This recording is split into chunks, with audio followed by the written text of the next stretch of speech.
Hi అండి, welcome to vibes of healthy home. ఇవాళ వీడియోలో మనం ఎంతో టేస్టీగా ఉండే మునక్కాడ జీడిపప్పు కూరని ఈజీ వేలో టేస్టీగా ఎలా ప్రిపేర్ చేసుకోవాలో చూద్దాం. ఈ కూర మనకి రైస్లోకి అలానే చపాతీలోకి రోటీలోకి దేనిలోకైనా కూడా చాలా బాగుంటుంది.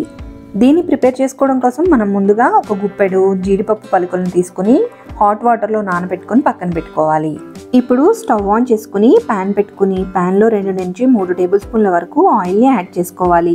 ఆయిల్ హీట్ అయిన తర్వాత ఒక గుప్పెడు మునక్కాయ ముక్కలను వేసుకొని ఈ మునక్కాయ ముక్కలు పచ్చివాసన పోయి లైట్గా కలర్ చేంజ్ అయ్యేంత వరకు ఫ్రై చేసుకోవాలి. ఇలా 5 నుంచి 10 నిమిషాలు ఫ్రై చేసుకున్న తర్వాత ఈ మునక్కాయ ముక్కల్ని ఒక బౌల్లోకి ట్రాన్స్ఫర్ చేసుకుని అదే ఆయిల్లో 1/2 టీ స్పూన్ జీలకర్ర, 1/2 టీ స్పూన్ ఆవాలు వేసుకొని ఫ్రై చేసుకోవాలి. అలానే 2 పెద్ద సైజు ఉల్లిపాయల్ని చిన్న చిన్న పీసెస్గా కట్ చేసుకొని వేసుకొని 3 నుంచి 4 పచ్చిమిర్చిని కూడా పొడవుగా కట్ చేసుకుని వేసుకోవాలి. ఉల్లిపాయ ముక్కల్ని ఒకసారి బాగా మిక్స్ చేసుకుని మూతతో కవర్ చేసి ఉల్లిపాయ ముక్కలు పచ్చివాసన పోయి లైట్ గోల్డెన్ కలర్ వచ్చేంత వరకు ఫ్రై చేసుకోవాలి. ఇలా మధ్య మధ్యలో కలుపుకుంటూ లైట్ గోల్డ్ కలర్ వచ్చేంత వరకు ఫ్రై చేసుకున్న తర్వాత ఇప్పుడు మనం దీనిలో 1 టేబుల్ స్పూన్ అల్లం వెల్లుల్లి పేస్ట్ని వేసుకుని ఈ అల్లం వెల్లుల్లి పేస్ట్ కూడా బాగా మిక్స్ చేసుకుని పచ్చివాసన పోయేంత వరకు ఫ్రై చేసుకోవాలి.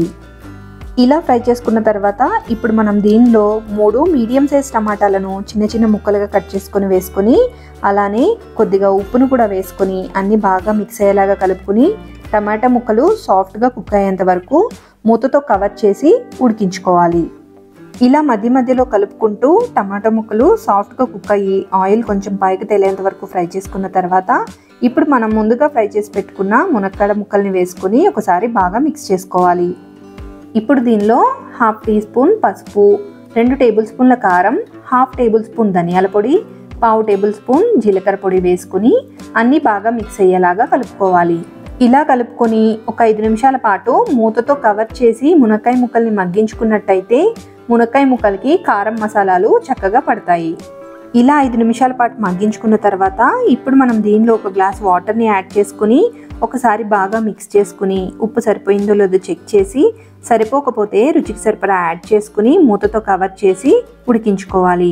కూర ఉడికే లోపల మిక్సీ జార్ని తీసుకుని 2 టేబుల్ స్పూన్ల జీడిపప్పు, 1 టేబుల్ స్పూన్ గసగసాలు వేసుకుని మెత్తగా పౌడర్ లాగా గ్రైండ్ చేసుకోవాలి.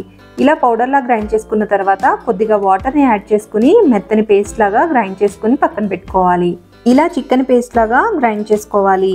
ఇప్పుడు కూరని చెక్ చేసుకోవాలండి. ఆయిల్ ఈ విధంగా పైకి తేలి కూర కొంచెం దగ్గర పడిన తర్వాత ఇప్పుడు మనం గ్రైండ్ చేసుకున్న పేస్ట్ని వేసుకొని అదే మిక్సీ జార్లో కొద్దిగా వాటర్ని కూడా వేసుకొని ఈ వాటర్ని కూడా కూరలో యాడ్ చేసుకుని ఒకసారి బాగా మిక్స్ చేసుకోవాలి. అంతా బాగా కలిసేలాగా మిక్స్ చేసుకున్న తర్వాత మనం ముందుగా నానబెట్టుకున్న జీడిపప్పును వేసుకుని ఒకసారి బాగా మిక్స్ చేసుకుని మూతతో కవర్ చేసి ఒక 10 నిమిషాల పాటు ఉడికించుకోవాలి. ఇలా 10 నిమిషాలు ఉడికించుకున్న తర్వాత మనకి ఆయిల్ అనేది పైకి తేలి కూర కొంచెం దగ్గర పడుతుందండి. ఇప్పుడు ఒకసారి బాగా మిక్స్ చేసుకొని దీనిలో సన్నగా కట్ చేసుకున్న కొత్తిమీర తరుగును వేసుకొని ఒకసారి అన్నీ బాగా కలిసేలాగా మిక్స్ చేసుకుని ఇంకొక 5 నిమిషాల పాటు ఉడికించుకోవాలి. 5 నిమిషాల తర్వాత ఒకసారి చెక్ చేసుకున్నట్టయితే ఆయిల్ పూర్తిగా పైకి తేలి కూర ఇంకొంచెం దగ్గర పడుతుందండి. ఇప్పుడు ఒకసారి బాగా మిక్స్ చేసుకుని వీడియోలో చూపించినట్టుగా ఈ స్టేజ్లో ఉండగానే స్టవ్ ఆఫ్ చేసుకోవాలి. అంతేనండి, ఎంతో టేస్టీగా ఉండే మునక్కాయ జీడిపప్పు కూర రెడీ అయిపోయినట్లే. ఇలా గనక ట్రై చేసినట్లయితే చిన్నవాళ్ళ నుంచి పెద్దవాళ్ళ వరకు అందరికీ నచ్చుతుందండి. మీరు కూడా తప్పకుండా ట్రై చేసి నచ్చినట్లయితే లైక్ చేయండి. అలానే మీ ఫ్రెండ్స్ అండ్ రిలేటివ్స్కి షేర్ చేయండి.